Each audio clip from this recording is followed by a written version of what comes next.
Okay, so this is Luna, the Staffy, and Charlie, the German Shepherd.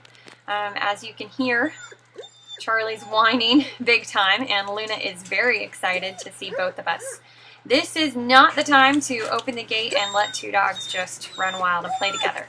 You can run into a lot of issues when you do that. So there has to be some level of control here. Think of it as training. Every time you work with your dog, you are training your dog whether you know it or not. So we're just waiting for them to calm down. So now I'm using body language to block the gate to kind of force them to settle. And I'm asking Charlie to sit for me.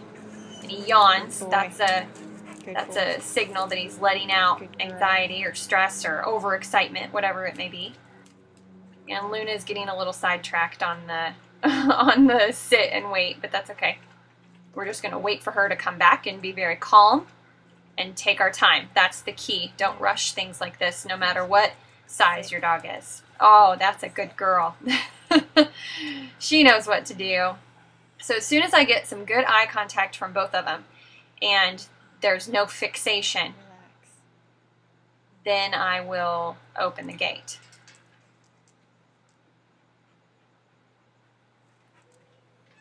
Now I come through first and just walk on through, and that's their hi. See how excited they were saying hi? Can you imagine if I had just opened the door before establishing any control whatsoever? It would have been even bigger, and that's when a lot of issues happen when dogs are playing together. So have them relatively calm first.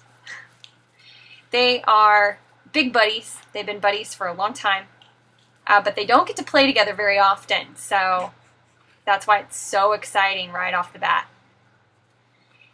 Now, they each have a very unique style of play. Charlie loves to do the neck bite. That's what he loves to do.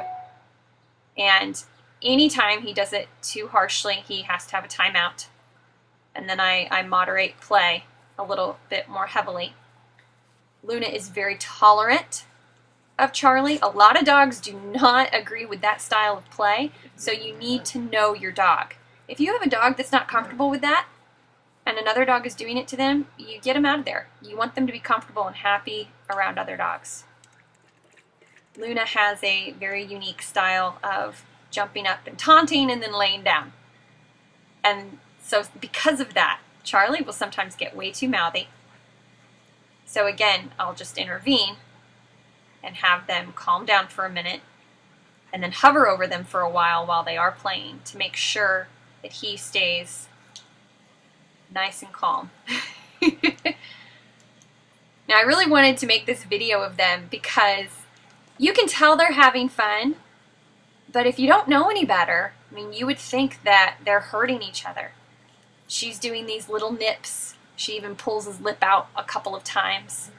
And, you know, he's going right for the throat. So if you didn't know any better, you'd think that this was pretty hardcore play, but it's really not. It is very, very typical play.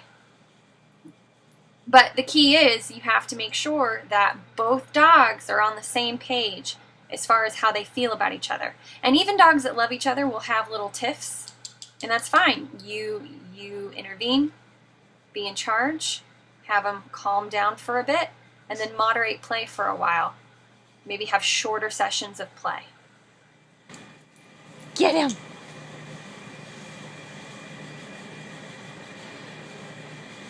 Look at his ears. He's like, I'm ready. Okay, I want to point out right there, you heard that little yip bark out of Charlie. Well, some dogs that I've had, they can growl and bark and carry on, and it's fine. It doesn't usually escalate their play. But with Charlie, I have to watch him. If he really starts barking, then he gets more and more fierce in his style of play. Luna loves the pool. So barking is not allowed when Charlie plays, because the more he barks, the harder he's likely to mouth, which might work for Luna. She is great with everything, but that doesn't work with other dogs. So that's something that he would have a timeout for if he was barking excessively. I'd give him a warning. I'd tell him gentle or tell him quiet. And if he barks again right away, then he has to lay down for a while. Both of them do, and be calm before they start again. By doing that method over the course of about a year, all I ever get out of him now are little yips. I hardly ever hear him do full-out barks. And he used to bark all the time. So patience is a virtue. Nothing happens overnight. You just have to take your time. And always pay attention to the other dog's cues, whether it's your dog or not.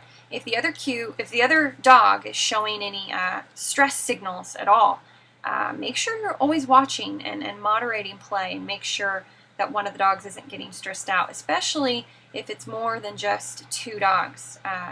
Many times when you get 3 or more dogs involved, you create this pack mentality, and things can go south very quickly if there's not control, over the play. So just always keep that in mind, especially when you're dealing with these big breeds that love to play rough. Of course, right now is not a good example of that. They're just kissing. They're so cute.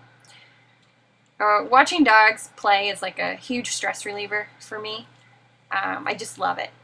I love to watch him, especially Charlie, because he's about 7, maybe 8 years old. We don't know for sure. And Luna's not a puppy anymore either, but when they get together, that's exactly what they act like. It's really healthy for dogs to have playmates outside of the home, especially if you live in the city. Oh, and she loves her pool. We're going to end on this note.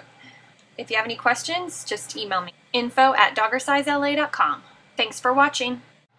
Hi, I'm Bethany Wilson. I just want to take a second to let people know about the Yellow Dog Project, yellowdogproject.com. If you see a dog with a yellow ribbon or something yellow on its leash, this is a dog who needs space. Do not approach this dog with your dog. Maintain distance or give this dog and this person time to move out of your way. You can see all the different examples that a dog might have a yellow ribbon. There are many reasons. Health issues, they're in training, they're in a rehabilitation stage, or they're scared or very reactive around other dogs, or maybe even people. So thank you so much, and help spread the word.